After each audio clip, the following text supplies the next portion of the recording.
비유라는 것은 예수님께서 우리에게 들려주고자 하는 진리가 있을 때에 그 진리를 보다 더 쉽게 알리기 위해서 주시는 것이 비유입니다.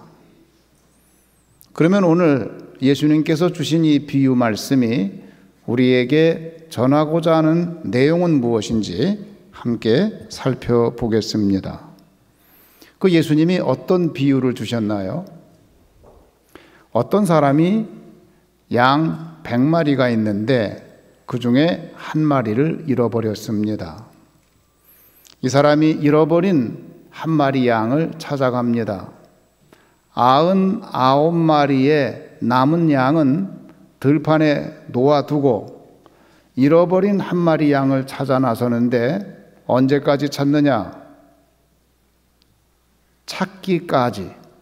찾을 때까지 그 양을 찾습니다. 그러다 그 양을 드디어 찾았어요.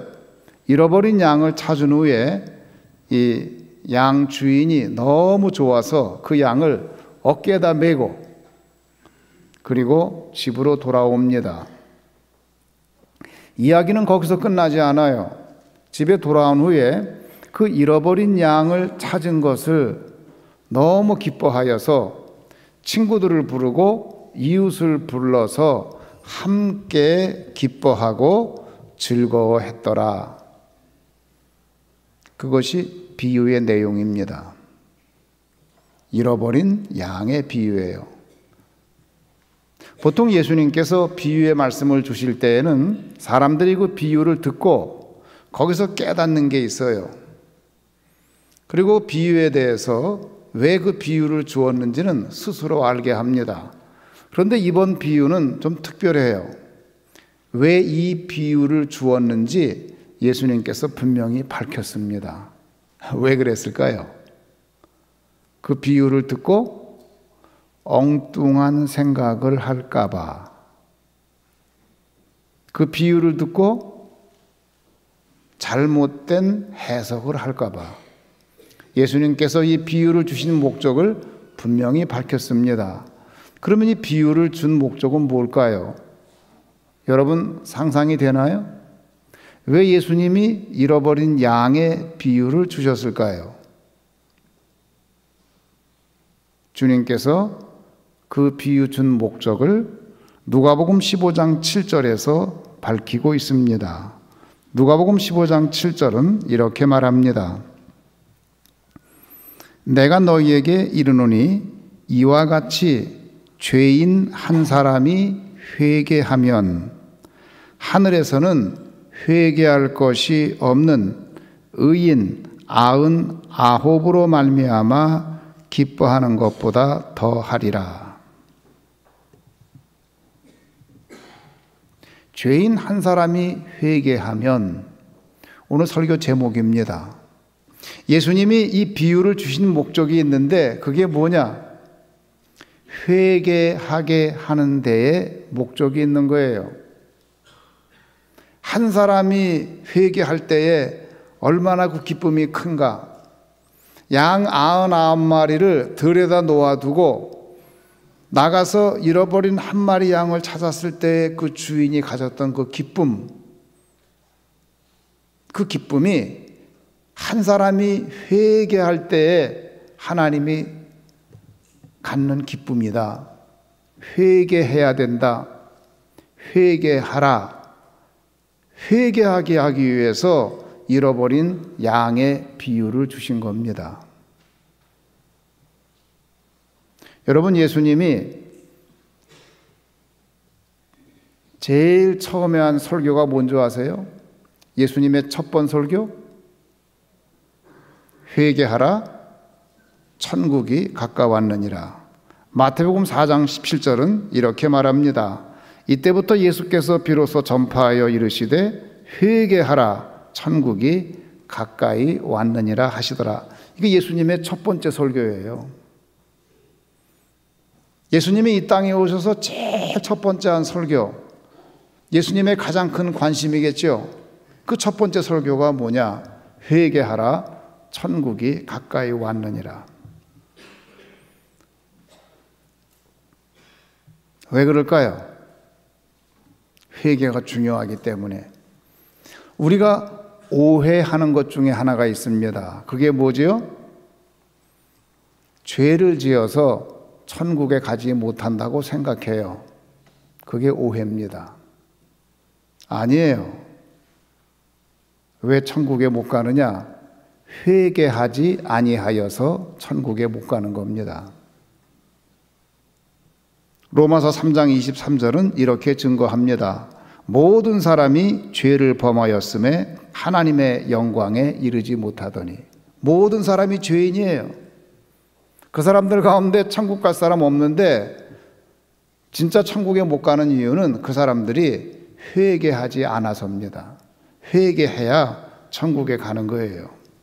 그래서 예수님이 첫 번째 설교가 회개하랍니다. 그 세례 요한도 마찬가지였어요. 세례 요한의 첫 번째 설교가 뭡니까? 회개하라예요.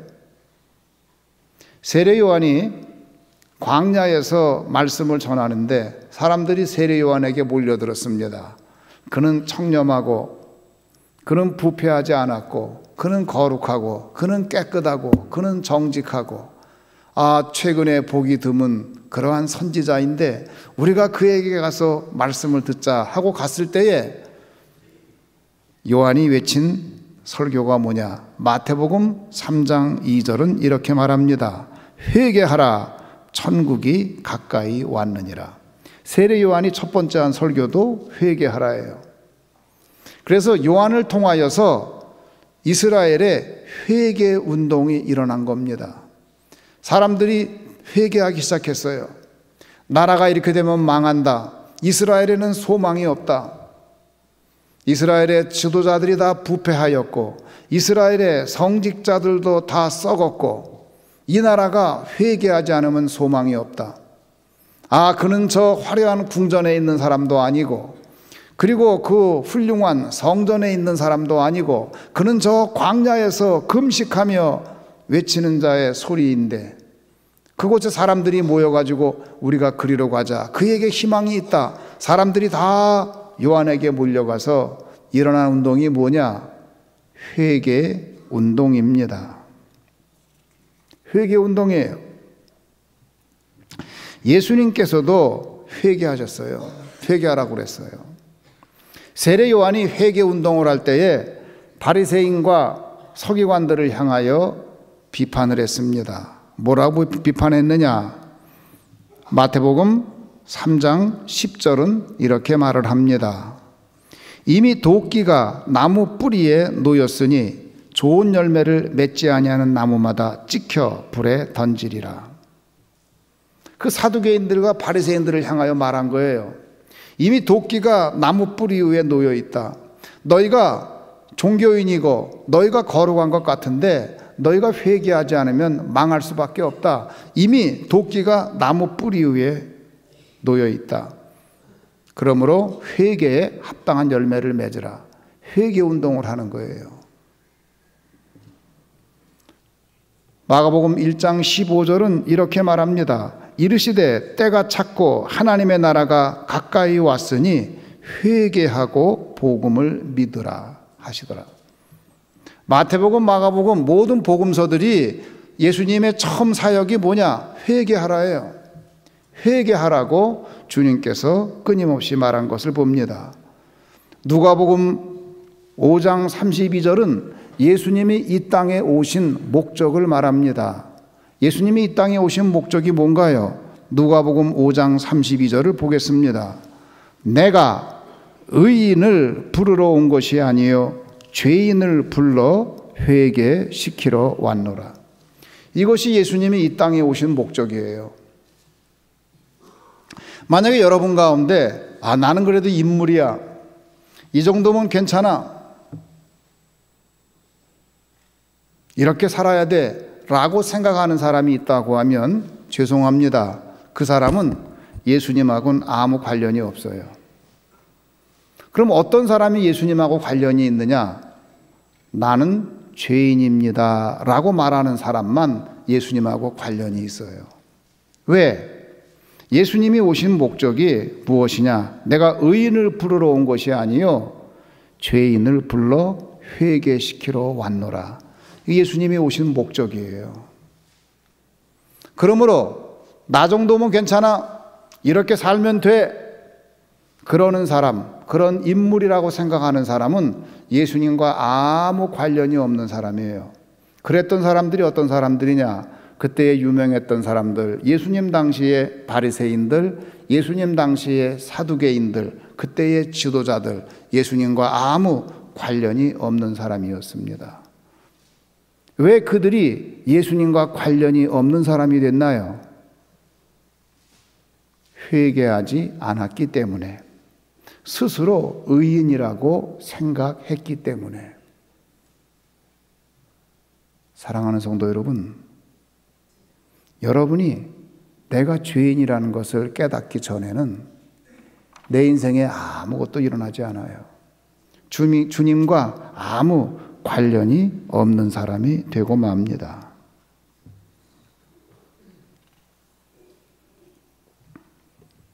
그러면 회개하면 어떤 일이 생기나요? 사도행전 2장 38절에서 베드로가 이렇게 말을 합니다. 베드로가 이르되 너희가 회개하여 각각 예수 그리스도의 이름으로 세례를 받고 죄 사함을 받으라. 그리하면 성령의 선물을 받으리니. 베드로가 말한 것도 뭐죠? 베드로가 외친 것도 회개의 말씀이에요. 예수님이 회개하라 외쳤던 것처럼 베드로도 은혜 받고 난 다음에 처음 외친 말씀이 회개하라, 그 말씀이에요. 자, 그러면 회개하면 어떤 일이 생기느냐? 첫 번째, 죄 사함을 받고, 두 번째 어떤 일이 생기느냐? 성령의 선물을 받는다. 혹 여러분 신앙생활하면서 왜 내 신앙생활에는 성령의 선물이 없지? 나에게는 왜 성령님의 선물이 없지라고 생각되는 분 있습니까? 그렇다고 하면 그 사람은 회개하지 않은 사람이에요. 회개를 하면 성령의 선물이 반드시 있습니다. 회개하면 성령의 선물이 내 삶에 있는 거예요.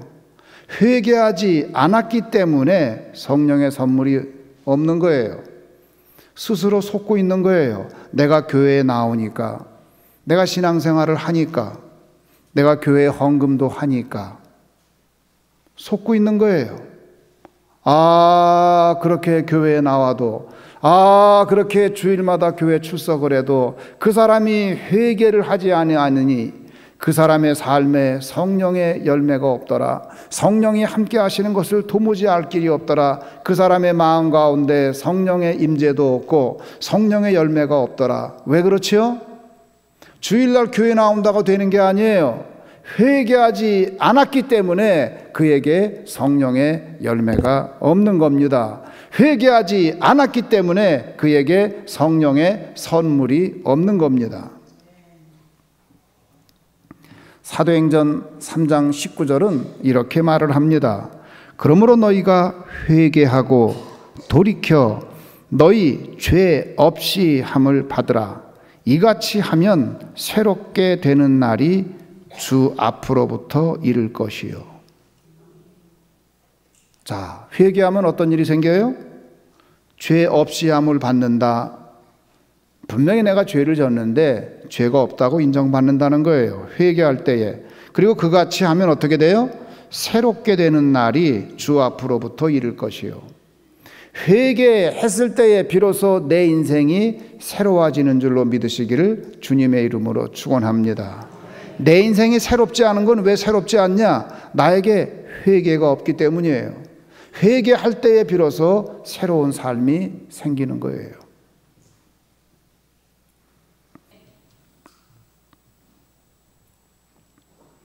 제가 처음에 예수 믿고 회개했을 때에 제 인생이 새로워졌어요.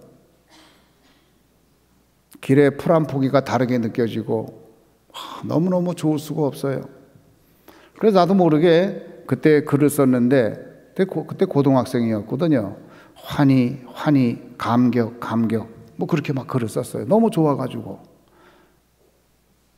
그때 그 감격의 용어를 썼던 게 지금 수십 년이 지났는데 지금도 제가 나도 모르게 기도할 때 환희 감격 그 얘기를 하고 있어요.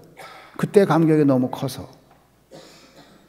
그리고 그때 제가 글을 썼어요. 뭐라고 썼느냐, 얼마나 기쁜지 사랑의 밀물이 내 영혼에 가득 찼다고. 제가 인천에 살았거든요. 인천에 살았는데 그 밀물이 막 들어올 때에 그 밀물을 감당할 수 있는 사람이 없어요. 밀물이 막 들어오면은 그 밀물을 아무도 감당하지 못해요. 계속해서 물이 들어오고 막 차오르는데 만조에 이르기까지 물이 꽉 차잖아요. 사랑의 밀물이 막 들어오는 거예요. 어떤 때에? 회개했을 때에 인생이 달라지고 회개했을 때에 새로운 인생을 살게 되는 거예요. 이렇게 새롭게 되는 날은 회개할 때 가능합니다. 누가복음 15장 7절에서 이 비유를 주신 목적을 예수님이 말씀하십니다. 내가 너희에게 이르노니 이와 같이 죄인 한 사람이 회개하면 하늘에서는 회개할 것이 없는 의인 99으로 말미암아 기뻐하는 것보다 더하리라. 잃어버린 양의 비유를 주신 목적은 우리로 회개하기 원하는 하나님의 마음을 전달하기 위해서입니다. 하나님께서 우리에게 가장 큰 소원을 가지고 있어요. 그 소원이 뭐냐? 그건 회개하는 거예요. 다른 걸 바라는 게 아니에요. 회개하는 걸 바라요. 그 소원을 가지고 우리를 쳐다보고 있어요. 토마스 아켄퍼스는 이런 말을 했습니다. 죄를 범하고 힘들게 변명하는 것보다 참회의 눈물을 흘리는 쪽이 더 낫다. 죄를 범하고 힘들게 변명하는 사람들이 있어요. 차라리 그런 것보다는 참회의 눈물을 흘리는 것이 낫다. 변명하는 사람 너무 많아요. 저는 아주 지긋지긋해. 변명하는 사람 너무 많아서요. 우리 대학 교수님들 중에도 보니까 죄를 짓고 변명하는 사람이 너무 많아요. 차라리 참회의 눈물을 흘리지. 제 주위에 있는 사람들도 보면은 죄를 짓고 변명만 해요. 차라리 참회의 눈물을 흘리지. 아주 지긋지긋해요. 속상해요. 속상해서 견딜 수가 없어.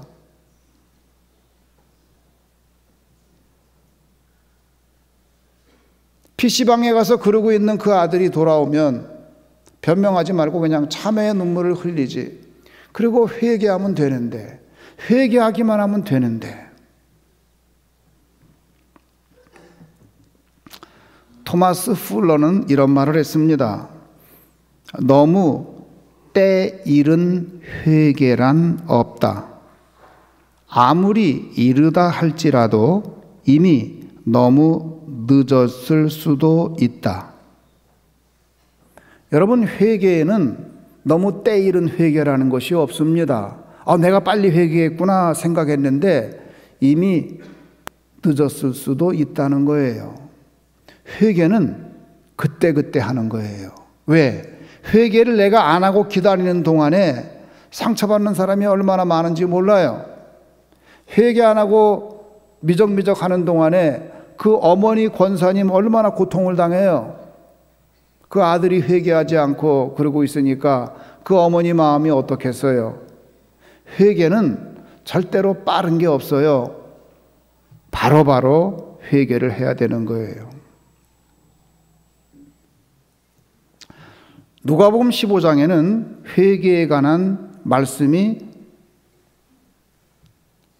세 세트로 나옵니다. 첫 번째, 오늘 본문 말씀, 잃어버린 양의 비유. 두 번째, 잃어버린 은전의 비유. 세 번째, 잃어버린 아들의 비유.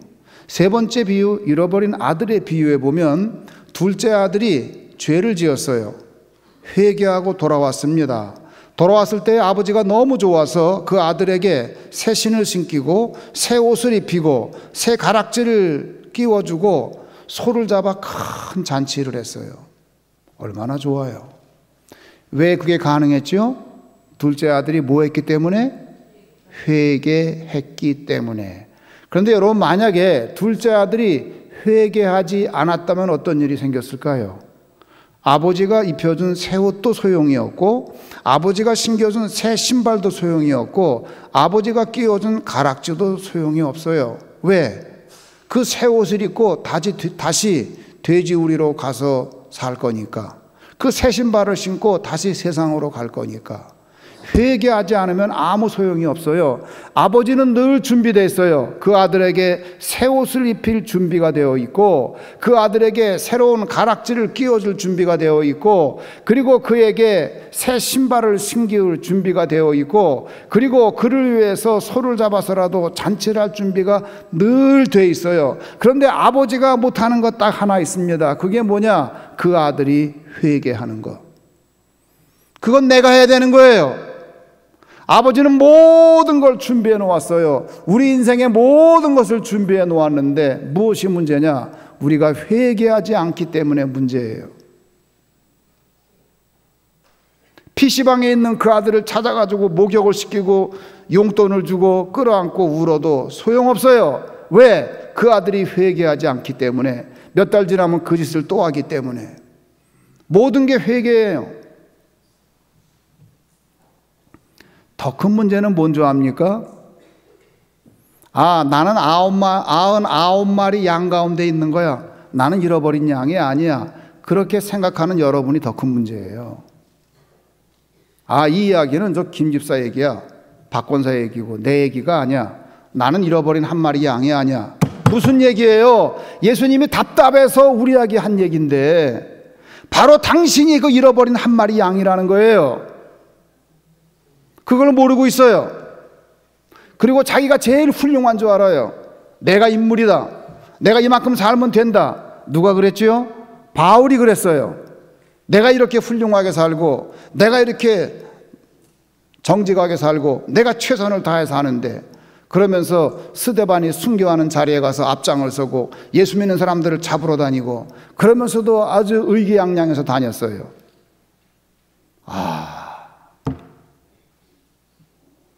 몰라요 본인이 어떤지. 그러나 그거 어떻게 했어요? 회개할 때에 놀라운 사람이 됐어요. 이사야가 회개할 때 놀라운 사람이 됐어요. 자기가 제일 경건하다고 생각했고 자기가 제일 도덕적으로 산다고 생각했던 그 사람이 회개할 때에 놀라운 역사가 일어난 거예요. 저는 제가 제일 훌륭한 줄 알았어요. 죄송합니다, 이런 얘기를 해서. 어릴 때부터 선생님 말씀 잘 듣고 공부도 잘하고 그러니까 별명도 최도령. 어른들이 부를 때 도령이라고 불렀어요. 최도령. 명문 중학교 가고 명문 고등학교 가고 열심히 공부하고. 저는 괜찮은 사람인 줄 알았어요. 내가 무슨 회개할 게 있어. 그랬는데 교회에 갔는데 어느 날 전도사님이 설교하는데, 너희 독사의 자식들아, 너희는 겉은 회를 칠해서 깨끗하지만 그 속은 온갖 송장에 썩어가는 것이 가득한 자구나. 그 말씀을 듣는데 저에게 하는 말씀인 줄 알았어요. 그때 깨달았어요. 그리고 회개했습니다. 회개하고 나니까 새로운 세계가 열리는 거예요. 너무너무 놀라운 거예요. 환희, 감격을 노래하게 된 겁니다. 사랑하는 성도 여러분, 이 잃어버린 양에 관한 비유는 나에게 주시는 말씀입니다. 여러분, 회개하셔야 돼요.